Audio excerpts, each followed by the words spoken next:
today on a very busy day for a massive fight night, of course, Canelo against Jacobs, live on Dazn this evening. But as part of this huge summer schedule from Dazn, we're delighted to announce the new opponent for Anthony Joshua, June 1, Madison Square Garden, the Unified World Heavyweight Championship. Anthony Joshua will take on Andy Ruiz as he looks to make history at the Mecca of boxing in New York. It's been a really, I think we're all old enough in here, it's been a really shitty 10 or 11 days, to be honest with you. You know, we worked very hard with Jarrell Miller to give him opportunities, and he cheated us. You know, he cheated the sport of boxing by failing not one drug test, but 3 drug tests with 3 different substances inside his body. He had the opportunity himself to create history, himself to change his life and his family's life, and he just couldn't quite do it.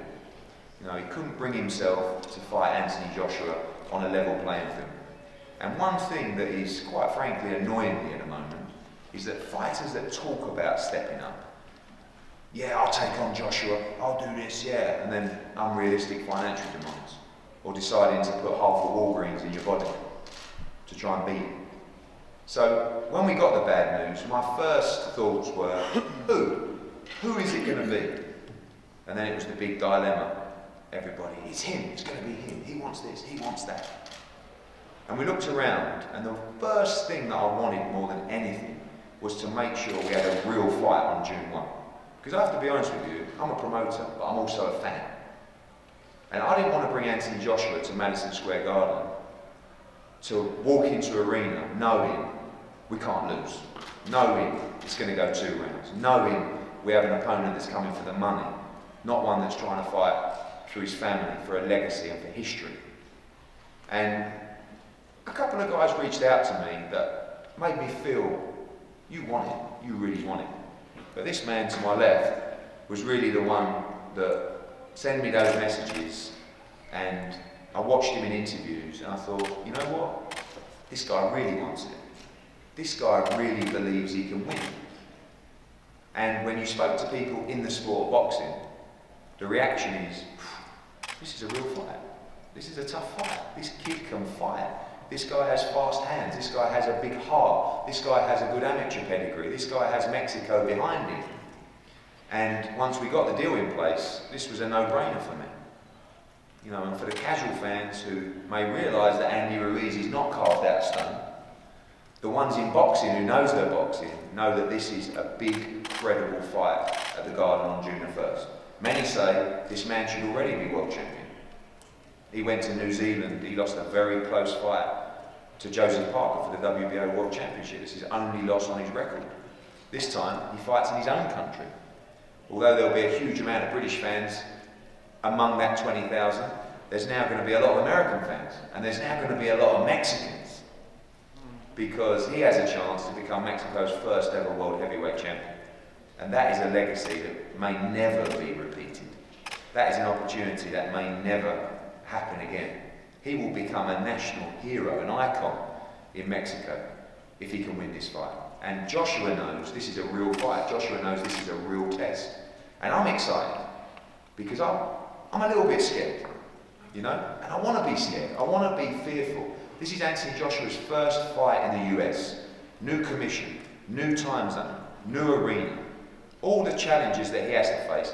Now he has to face a guy with a big set of cojones that will let his hands go, that will try and win. And if he gets beat, if he gets knocked out, he will do it giving 120% of his heart. And that is what I want. I want to see a real fight at the Garden on Dazn and Sky Sports on June the 1st, and that is what we're going to get.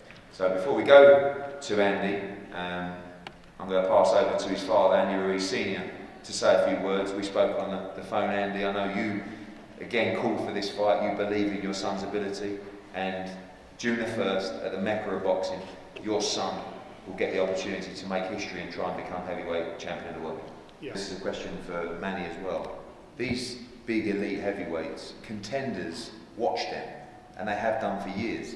You know, Joshua hasn't been watching Andy Ruiz for years, but the contenders are watching the champions and they're thinking about ways to beat champions. obviously this is a fight you've discussed as a team, whether that's watching fights around the sofa and the TV, but looking for this opportunity, and obviously you have looked at the style of Joshua for a while and felt that you could beat him. Yeah, we've been looking for Anthony Joshua. We see he's a good fighter. He's a good fighter. We got a lot of respect for Anthony Joshua. But this first June, we're gonna keep all the belts. So you have to be worried. I am worried. I'm excited. You have to be worried. Don't worry. I'm just gonna. It's gonna be the second. I didn't actually know, although I did know, but I forgot that you were training Andy Ruiz, and I was a bit disappointed because I think it's a massive advantage. Because one, you're a very good trainer, Manny Robles, and two, you've boxed Joshua before, not personally, but in the corner with Dominic Brazil. So you know the fighter, and I do believe he's improved a lot since then as a fighter. But you know the fighter, you've experienced the fighter, you've seen him up close, and now you get a second chance with one of your charges to try and become heavyweight champion of the world. Absolutely. I hope you can all hear me. Definitely. Andy Ruiz is not Dominic Brazil. Andy Ruiz is definitely a different type of fighter. So, you know, you can expect a great fight that night. Andy's ready. It couldn't not have come at a better time. You know, we just came from people think, you know, we're taking a fight on short notice, but really we're not. You know, we just got back from a 10-week camp, heading into our last fight. You know, took a few days off and ran back into the gym. Got a great opportunity. Thank you for that. And you know, and we're following on from our last fight. So you know, he got the ring rust out of the way. Had a good good outing, and so now we continue to feed off of that and continue to grow and continue to get better, obviously. And now with this big opportunity, you know, I mean, we're extremely thankful for it.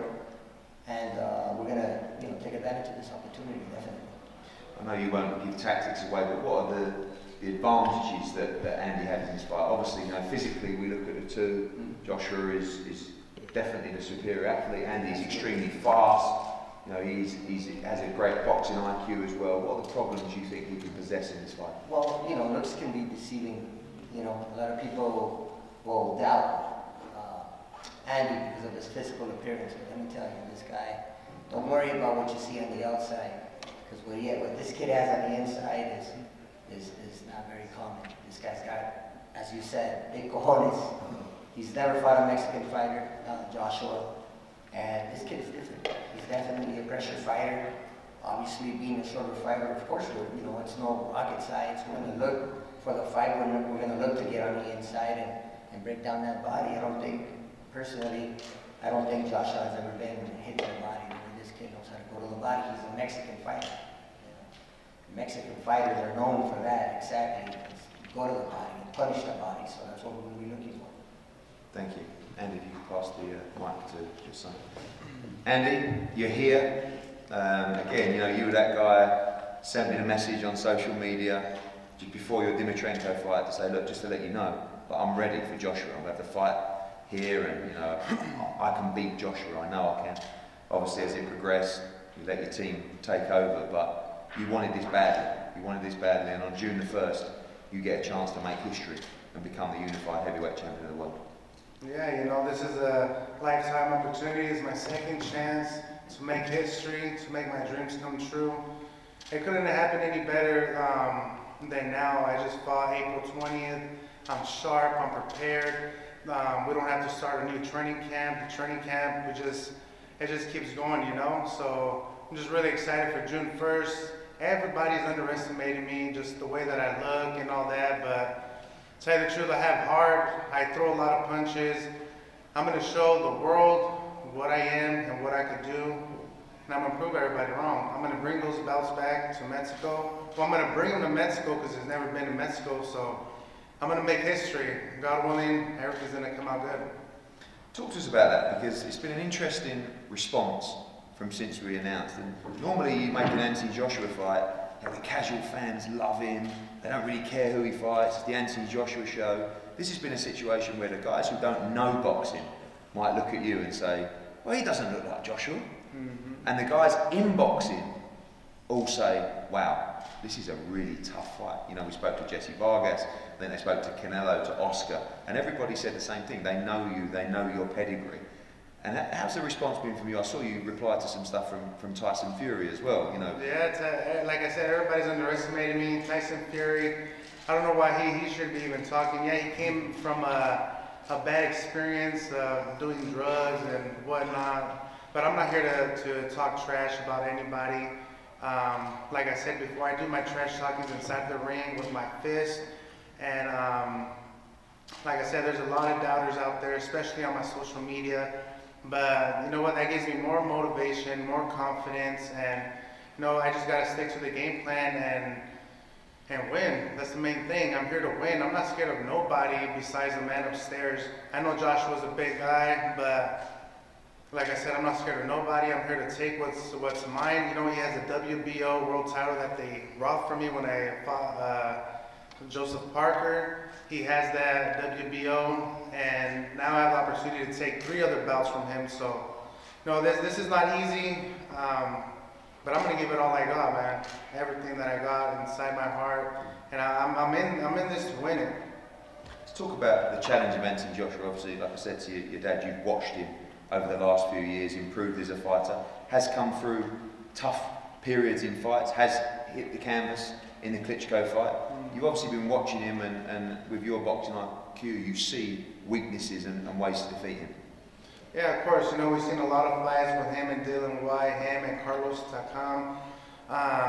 You know, they don't really have my style, my ability. Yeah, Dylan White's really strong. He has a heavy punch. But like I said, June 1st is going to be a really exciting fight. 2 big guys hitting each other in their face, getting hurt.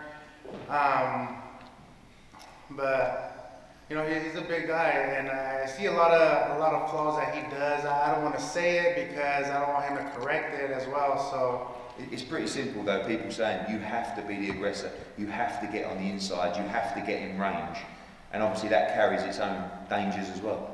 Of course, you know, and you know, I'm a type of fighter that I could do it all. I could box, I could move around, I could slip the punches. That's what we've been practicing a lot, bobbing and weaving, throwing punches, counter punching. But I feel I'm an all fighter. You know, I can move, I can box, throw a lot of punches, combinations, and I'm here to shock the world. And finally, there'll be 20,000 people at the Madison Square Garden. There'll be at least 10,000 Brits there flying over for this fight. I already can hear the boo. Yeah, but I must say, since we've announced the fight, we've sold a lot of tickets to the Mexican fans as well. Oh, yeah. Obviously, the atmosphere, the occasion is going to be electric. June the 1st. Just finally, what would it mean to you to become the world heavyweight champion there? What would it mean to you to get the support of America and Mexico? And maybe a few words for your Mexican fans as well. You know what, it's gonna mean a lot. You know, this is a dream come true. Like I said, I have the second chance to make history, to become the first Mexican heavyweight champion of the world. And you know, I'm here to win it. And toda la raza, por favor, apóyame. Voy a tratar todo lo que puedo para ganar esos cinturones y traerlos para atrás para México. Y viva México. Eso es lo que vamos a hacer, a ganar. Just to translate that, you got your Snickers. I got my Snickers right here too. At what point are Snickers going to do a big endorsement deal with you, Andy? You know what? That's what we're working on right now. We're really close, trying to get this contract in. But to tell you the truth, my dad would always give me this Snicker before the fight, and it gives me energy. It gives me everything that I need to do to win. And for sure, I'm going to be eating this when I fight Anthony Joshua. You better hide that sneaker. Oh, yeah. You're going to be in trouble. That day you're going to be in trouble. To be honest, I think if Mars Confectionery is watching, you know, this is your big opportunity to sign this endorsement deal next week for Andy Ruiz. Andy, it's been a pleasure, and we thank you for your professionalism. We thank you for your heart and your passion to take this fight, to want to test yourself against the very best. June the 1st, Madison Square Garden, live on Dazn in the US, live on Sky Sports in the UK. I promise you this is going to be a great fight and a war. And us as a team, you know, it seems quite strange having a press conference sitting next to you, but us as a team, talking on behalf of Team Joshua, know 100% that this is a very, very difficult fight. In fact, the training team, even Anthony Joshua, believe this is a tougher fight than Jarrell Miller. because although Andy does have some similar attributes, he has much, much faster hands than Jarrell Miller, and on recent circumstances, probably a lot more heart as well. So we look forward to this. Andy is available for you guys for interviews now before we head off to the T-Mobile for a wonderful night tonight. Thank you for coming, Andy, and thank you for your support to the media, and we'll see you for a huge night on June the 1st. Thank you very much. If you enjoyed the video, feel free to hit the like, subscribe, and share. As always, if you want to support us to the next level, head over to the patreon.com/ThaBoxingVoice. We have tons of exclusive from Border Wars, entitled, betting shows, the list goes on and on and on. But in addition to that, if you guys have questions for fighters, trainers, and promoters, this is where you can submit them. We will run out, get these questions answered, and put it back on the show just for you guys. Appreciate it. Peace.